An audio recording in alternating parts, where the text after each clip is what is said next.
Bonjour et bienvenue sur la chaîne Savoir Investir. Aujourd'hui, nous allons voir une nouvelle vidéo sur un bot de trading, le Bridge Digit VIX 100. Nous allons l'installer, faire un backtest sur son trade et voir les résultats après. Sur ce, passons aux caractéristiques du bot.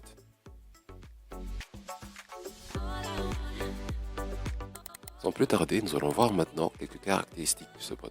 Déjà, le nom du bot, c'est le Bridge Digit VIX 100. On va alors voir que bien évidemment que le marché à trader, ce sera l'indice volatilité 100. Pour pouvoir utiliser, vous devez vous inscrire sur la plateforme de Derive Bot sur le lien app.derive.com/bot. L'inscription est rapide. Par rapport aux durées en fait des trades, c'est un short trade. Donc le bot va prendre plusieurs trades consécutivement rapidement. Par trade en fait, au départ, le bot va engager 0,35 $ et si en étant positif, ça veut dire qu'on gagne en fait le trade, on va gagner plus 0,75 $. Et si en cas de perte, nous allons perdre moins 0,35 $. Bien évidemment, ceci va évoluer suivant l'évolution des trades, soi-disant. Si vous perdez une fois, deux fois, trois fois ou quatre fois consécutivement, le bot va réagir différemment du capital qu'il va engager. Et vice versa, s'il va gagner en fait deux, trois fois consécutivement, il va aussi soit augmenter, soit diminuer en fait les risques. Par rapport au capital recommandé, il faut toujours avoir un minimum de 50 $. Et par rapport aux objectifs, il faut se fixer des objectifs entre 1 à 2% de votre capital, soit disant peut-être entre 2 à 5 $. Et sur ce, nous allons maintenant passer à l'installation, à la mise en place du bot sur la plateforme. Sans plus tarder, nous allons maintenant mettre le bot en place. Nous avons un compte à 10 189,75 et nous allons dans tableau de bord. Puis vous allez importer le fichier et installer le bot Bridge Digit VIX. Vous retournez dans le graphique et on va lancer maintenant. On attend un peu et puis on va lancer les trades. Comme d'habitude, en fait, on va effectuer 100 trades consécutifs pour voir en fait l'évolution de notre compte et avoir une interprétation plus claire du management, mais aussi des gains positifs, des pertes et tout ça dans la quatrième partie de cette vidéo. Et je vous dis, on se retrouve dans la quatrième partie.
Sans plus tarder, passons maintenant à l'interprétation des résultats.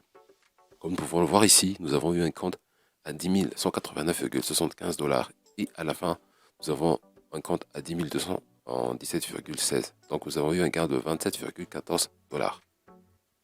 Par rapport au maximum consécutif win, aux trades consécutives gagnantes, nous avons eu 3 trades consécutives gagnantes. Vous pouvez télécharger ce fichier dans la description, bien évidemment, avec le bot.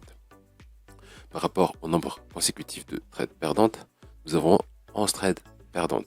Si je ne me trompe pas, c'est cette partie. Vous pouvez bien évidemment analyser l'évolution du trade à partir du début si vous commencez à partir d'ici.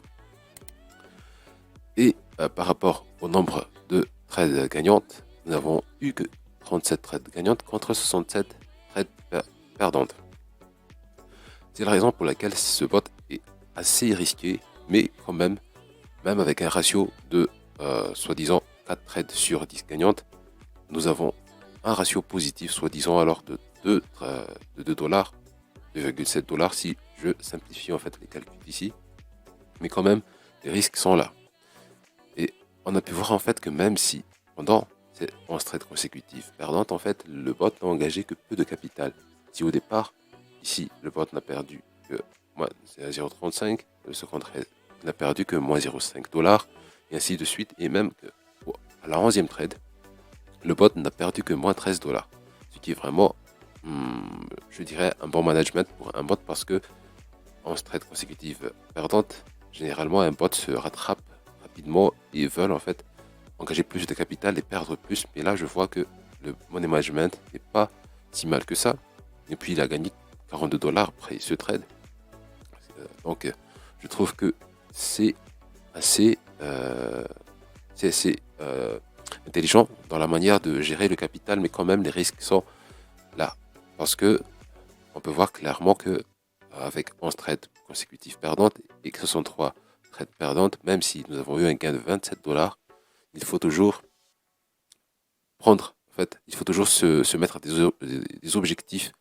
C'est la base en fait, parce que si vous avez mis des objectifs, en fait, vous pouvez vous arrêter même sur 5 trades. Ça suffit pour aujourd'hui et tout ça. Parce que si vous allez revoir en fait la vidéo sur la partie du test où j'ai fait le test tout à l'heure, en fait, même seulement à partir de avec seulement 5 trades, en fait, le bot a déjà effectué un gain de à peu près 3 dollars. Donc vous pouvez vous arrêter pour aujourd'hui et relancer le bot pour demain. Mais bon, à vous de voir, à vous de backtester chez vous, à vous de voir quel sera votre objectif journalier. Et sur ce, je vous dis à la prochaine.